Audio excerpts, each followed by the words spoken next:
Greetings Terrarians, Khaios here. Today we're going to be continuing the NPC themed house series. Last time, at the beginning of the series, I started off by building houses for the guide, merchant, and nurse. Following the order that the NPCs appear on the list within the wiki, today I will be continuing by building houses for the Demolitionist, Die Trader, and Dryad. If you are enjoying this series and would like to see more content like this, be sure to subscribe. We're currently on pace to reach 100,000 subscribers before June 20th, and I would greatly appreciate it if you help the channel reach that goal. First up today will be the Demolitionist. It may sound a little cliche, but I want to make his house in the shape of a bomb. I'm thinking the structure will be largely metallic, and the interior, of course, will be packed to the brim with things that go boom. I'm starting off by creating the false foundation. If you are new to the channel and you're not sure what I mean by that term, I tend to add a gap beneath my builds filled in with background walls so that I can place decorations beneath the building itself. I refer to this as a false foundation because there's nothing actually down there holding the building up. If you're curious how you can do this yourself, I'll leave a link in the description to a tutorial. The bottom layer of this house is made using a stone blend of stone slab, sandstone slab, and ebon stone brick, with blue slab wall making up the bulk of the false foundation. The upper part of the structure is made using tin plating and copper plating. Okay, so we have the exterior look of the bomb house done. I might add and change things about a little bit more as I go along, but up next I want to be working on the interior walls. Additionally, I want to just talk about why I did this sort of shape here with the doors. I want the bomb to feel like it's kind of rolling onto its side, and to accomplish that illusion, I decided to have the doors offset, one lower and one higher. If they were both even, then the bomb would just look like it's sitting on a level surface. Additionally, for the fuse up here, I decided to add some hellstone brick, as you can see by me taking some fire damage right here. And the reason I do that is because on occasion, as you can see right here, they spark out some embers, which I feel is a nice detail to add to the fuse of the bomb itself. So as I said, up next I'm going to be working on the interior walls. For the inside of the house, I want it to look like it is made out of concrete, and in my opinion, the best background wall to accomplish that look is Titan stone wall with white paint. Additionally, I add some wooden support beams using shadewood and rich mahogany. I wanted the window to also mirror the overall shape of the house, so I went ahead and made a round window, and to have it fit in with the metallic and stone vibe, I made it out of some white painted lead fence. Finally, around the house, I placed patches of tin and copper plating to make it look like it has been reinforced in random locations. As soon as the walls were complete, I moved straight into placing furniture. So this segment was going to be time-lapsed, which is why my mic was muted during the recording, but something happened that changed how I needed to use this clip within the video. Let me ask you all a question. Have you ever had a moment while you're building where you go to place an item within an item frame and you forget if you need to left click or right click to place the object? Have you ever picked the wrong button? Did you do it with the bomb? Well, I did. Since my mic was muted, you couldn't hear me freaking out on the other end, but it was happening. I didn't even think to log out just before the bomb went off until after the bomb went off. Being the one person that I know I can trust with anything, I went to Cheesy Panini to express my woes. And her, being the loving person that she is, well, she laughed in my face. To be honest, it was a hilarious event, and the fact that it started raining immediately after the bomb went off is just the icing on the cake. I'm going to leave this in the video as a public service announcement to always right-click when placing an item in an item frame. So I patched up the hole, it looks as good as new, finished decorating the house, and let's take a look at the final product. Alright, so the furniture is in, the hole has been patched, and the Demolitionist's house is complete, except for, actually I might just add a little bit of detail right here. I don't particularly like the way that piece of land looks, so we'll just go like that. Throw a little bush there, throw a little bush over here. Okay, so now, oh, that's really tall. So now the Demolitionist's house is complete, and some of you may have noticed while I was building this that on top of the fuse here, I added a firework fountain. That's because I wanted to make it look like it's sparking, like the fuse has been lit constantly. So instead of having to come up here and actually click on that and get the fuse going, whenever you log into the world and the first time you enter this house, a few seconds later, the fuse will light and start going off, and it will go off the entire time until you log out and log back in which case you have to walk into the house to start triggering it again. And that's because I have pressure plates over here rigged up to a small timer thing which will keep the fuse going constantly. Every time it goes off, it's going to change what color and what pattern it uses, but I think that's totally okay. It still looks like the bomb's fuse is going off. So what's going to happen next is I'm going to work on the dye trader's house. Given the dye trader's apparel, I felt the best fit for him would be in the desert biome, so I rid myself of the pesky pond that was to the right of the demolitionist hut, and I filled it in with a ton of sand. I'm sculpting this sandstone hill because it's going to be a very important part of the build for the dye trader. The plan is to make a dye shop that also houses several different dye vats, but I'm not referring to the furniture item that you can purchase from the NPC. So the plan here is to have the house on the left side here, and possibly a bridge leading to a wooden scaffolding over here, maybe, I'm not sure about that one yet. But what I want to do here with this sandstone hill that I made is to actually create some little pools in it. Just small dugout segments, like no larger than this.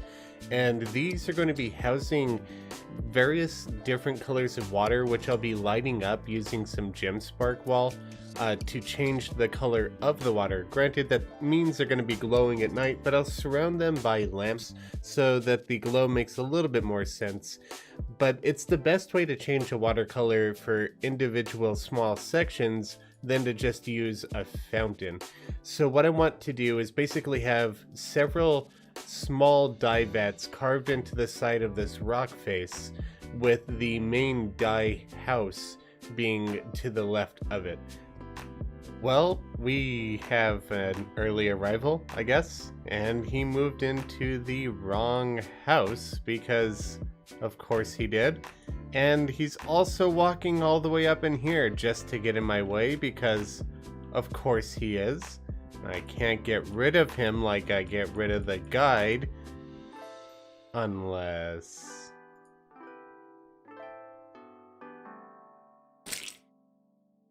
Not sorry. So we have the foundation done. I wanted to change the water to blue because it's going to translate the color a little bit better. And I also didn't want to have this pond be over here and yellow and gross. I might get rid of that pond eventually anyway. But for now, I'm using this fountain, and what I'm going to do is just hide it underground. So I'm painting it black, and I'm going to place some walls behind it. It doesn't really matter which, and I'm painting those black as well, so it's harder to see. And then I'm just going to go into cheat sheet here, grab my paint tool, grab my dropper tool, and I'm just going to place this thing somewhere underground in the darkness where you can't see it. And then I can get rid of this. And hopefully none of the NPCs move into this house. Maybe I'll actually just get rid of that right there for the time being, so we don't get any NPCs wandering into my path over here and making building difficult.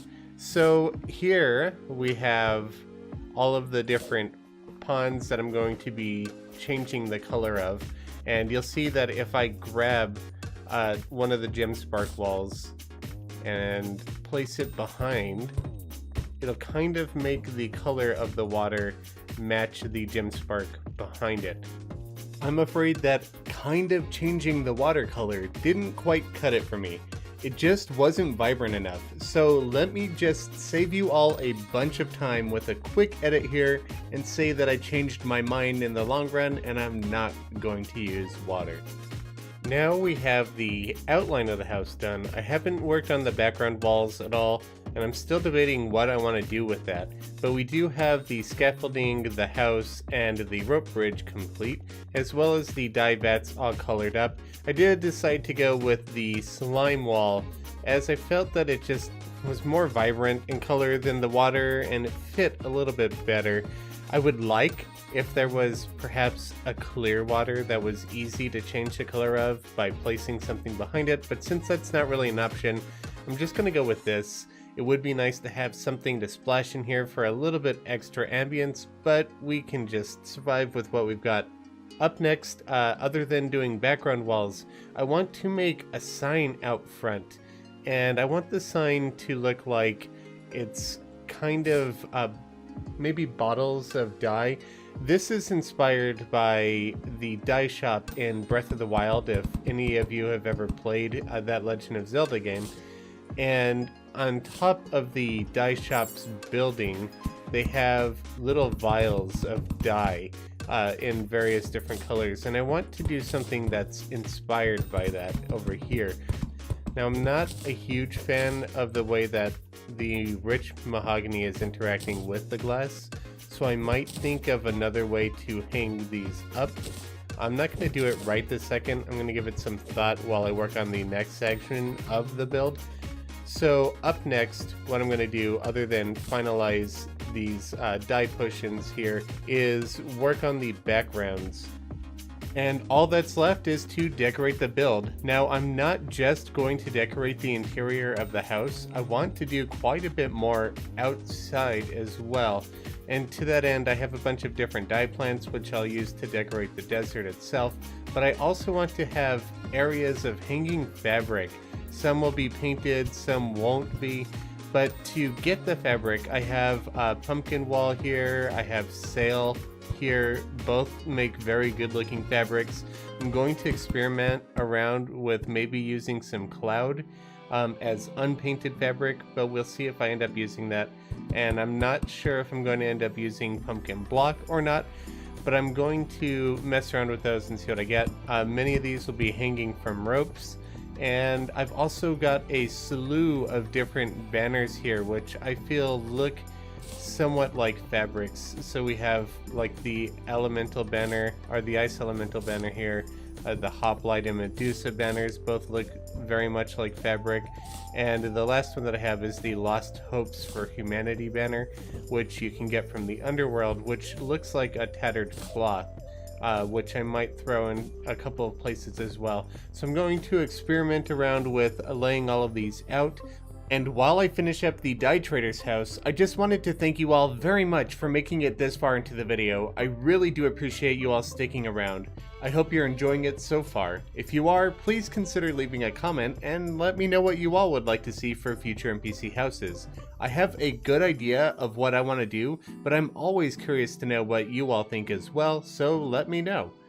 And if you would like to be able to chat with me directly, feel free to join my Discord server and send me a message. I'll leave a link to that in the description below. And that's going to do it for the dye trader's house, which turned out to be quite a bit larger of a build than, say, the Demolitionist's house. And something that I've decided is I don't want to set a limit to the size of a build for me. So if it feels appropriate to do a smaller house like for the Demolitionist, then I'm going to do a smaller house. If it feels appropriate to do a wider build, then I'll do a wider build. So I'm just going to do whatever feels right, I believe. Since this has a bunch of neutral colors to it, it's got a lot of desert tones and a bunch of brown here for all of this faded wood throughout the build. I wanted to splash a lot of vibrant color in here because this is meant to be the dye trader's house, and I felt like it should have a bunch of color. So not only do I have that hanging outside of the house, but on the inside I've placed some deeply painted banners as well as some bottles and pink vases to just bring in more color. I also decided to use the alchemy table because it looks like you're mixing a dye anyway. It's hard to tell the difference between a dye and a potion within this game, so I thought it would be a pretty good fit. This big mixing vat here, I guess you could call it, is actually just a brown painted pearl wood bathtub, which I felt would be a nice addition. I actually considered at one point doing only those bathtubs instead of holes in the ground, but I wanted it to feel like one of these dye vats where everything's dug into the sandstone, so I decided to go with this instead. Out here, I decided to leave a couple of the cloth fragments, I guess, undyed, as if they're going to be dyed briefly, while other fragments are hanging out to dry. Now this one's actually half done, which I felt would be an interesting addition to the entire build.